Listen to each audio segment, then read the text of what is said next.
किसी शहर के रेलवे स्टेशन पर एक भिखारी रहता था। वो वहां आने जाने वाली रेलगाड़ियों में बैठे यात्रियों से भीख मांगकर अपना पेट भरता था।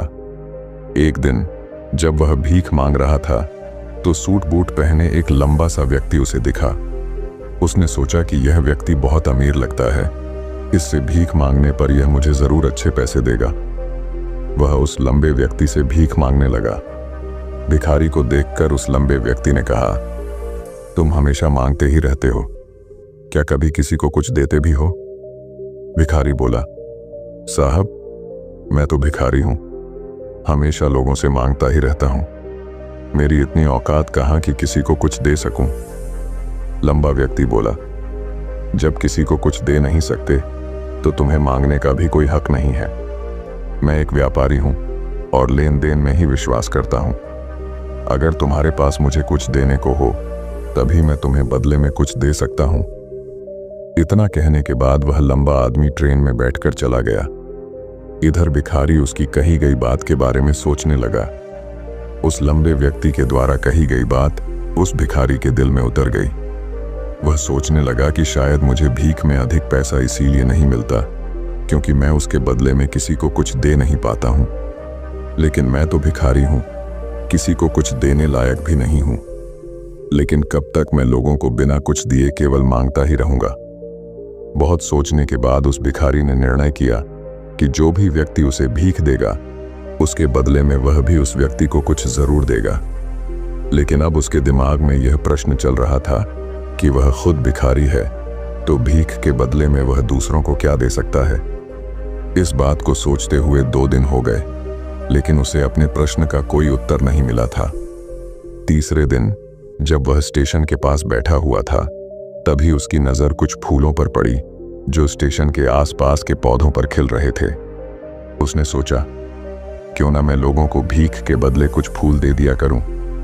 उसको अपना यह विचार अच्छा लगा और उसने वहां से कुछ फूल तोड़ लिए। अब वह ट्रेन में भीख मांगने पहुंचा। अब जब भी कोई उसे भीख देता तो उसके बदले में वह भीख देने वाले को कुछ फूल दे देता। उन फूलों को लोग खुश होकर अपने पास रख लेते थे।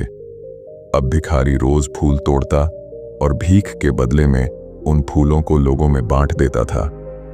कुछ ही दिनों में उसने महसूस किया कि अब उसे बहुत अधिक लोग भीख देने लगे हैं। वह स्टेशन के पास के सभी फूलों को तोड़ लाता था। जब तक उसके पास फूल रहते थे तब तक उसे बहुत से लोग भीख देते थे, लेकिन जब फूल बांटते बांटते खत्म हो जाते तो उसे भीख भी नहीं मिलती थी।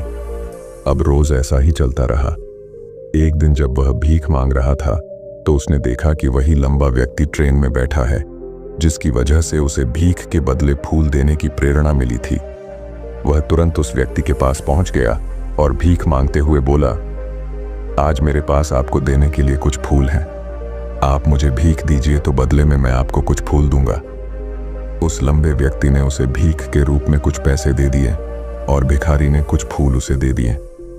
उस लंबे व्यक्ति को यह बात बहुत पसंद आई। वह बोला, वाह क्या बात है, आज तुम भी मेरी तरह एक व्यापारी बन गए हो। इतना कहकर फूल लेकर वह लंबा व्यक्ति अपने स्टेशन पर उतर गया। लेकिन उस लंबे व्यक्ति द्वारा कही गई बात एक बार फिर से उस भिखारी के दिल में उतर गई। वह बार बार उस लंबे व्यक्ति के द्वारा कही गई बात के बारे में सोचने लगा और बहुत खुश होने लगा। उसकी आंखें अब चमकने लगीं। उसे लगने लगा कि अब उसके हाथ सफलता की वह चाबी लग गई है जिसके द्वारा वह अपने जीवन को बदल सकता है। वह तुरंत ट्रेन से नीचे उतरा और उत्साहित होकर बहुत तेज आवाज में ऊपर आसमान की तरफ देखकर बोला, मैं भिखारी नहीं हूं, मैं तो एक व्यापारी हूं, मैं भी अमीर बन सकता हूं। लोगों ने उसे देखा तो सोचा कि शायद यह भिखारी पागल हो गया है और अगले दिन से वह भिखारी उस स्टेशन पर फिर कभी नहीं दिखा। लेकिन 6 महीने बाद इसी स्टेशन पर 2 व्यक्ति सूट बूट पहने हुए यात्रा कर रहे थे।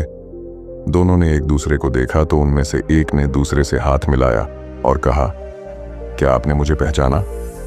दूसरा व्यक्ति बोला, नहीं, क्योंकि मेरे हिसाब से हम लोग पहली बार मिल रहे हैं।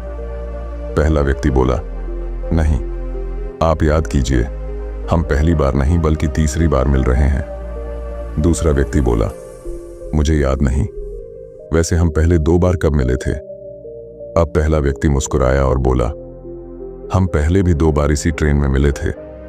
मैं वही भिखारी हूं जिसको आपने पहली मुलाकात में बताया कि मुझे जीवन में क्या करना चाहिए, और दूसरी मुलाकात में बताया कि मैं वास्तव में कौन हूं। दूसरा व्यक्ति मुस्कुराया और अचंभित होते हुए बोला, ओ, याद आया, तुम वही भिखारी हो जिसे मैंने एक बार भीख देने से मना कर दिया था और दूसरी बार मैंने तुमसे कुछ फूल खरीदे थे। लेकिन आज तुम ये सूट बूट में कहाँ जा रहे हो और आजकल क्या कर रहे हो?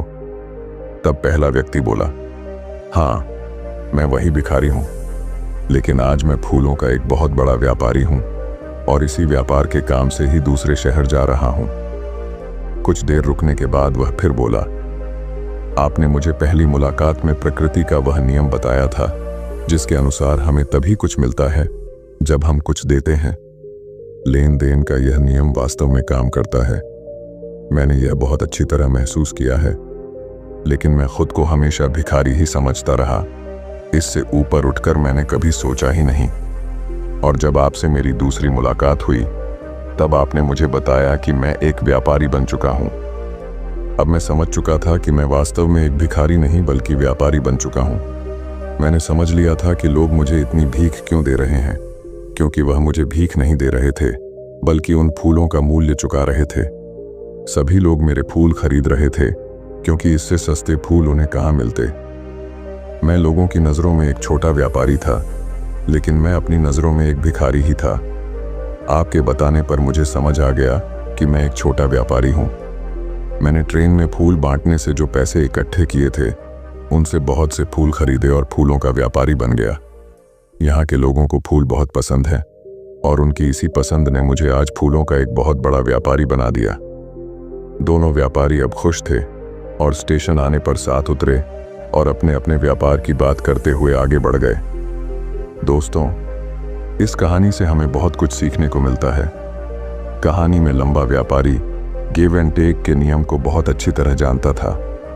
दुनिया के सभी बड़े व्यापारी इसी जीवन के नियम का उपयोग करके सफल हुए हैं। इस फॉर्मूले को उसने भिखारी को भी बताया। भिखारी ने इस प्राकृतिक नियम को अपना लिया और इसका असर उसके जीवन में साफ दिखाई देने लगा। उसने अपनी सोच बदली और उसकी जिंदगी बदल गई। यह कहानी हमें बताती है कि हम यदि अपनी सोच बदल लें तो कुछ भी हासिल किया जा सकता है। यदि हम खुद को छोटा समझते रहेंगे तो हम हमेशा छोटे ही बने रहेंगे। बड़ा बनने के लिए हमें अपनी सोच को बदलना होगा और खुद के बारे में बड़ा सोचना होगा। कहानी का सार यह है कि सफलता आपकी सोच में छुपी होती है।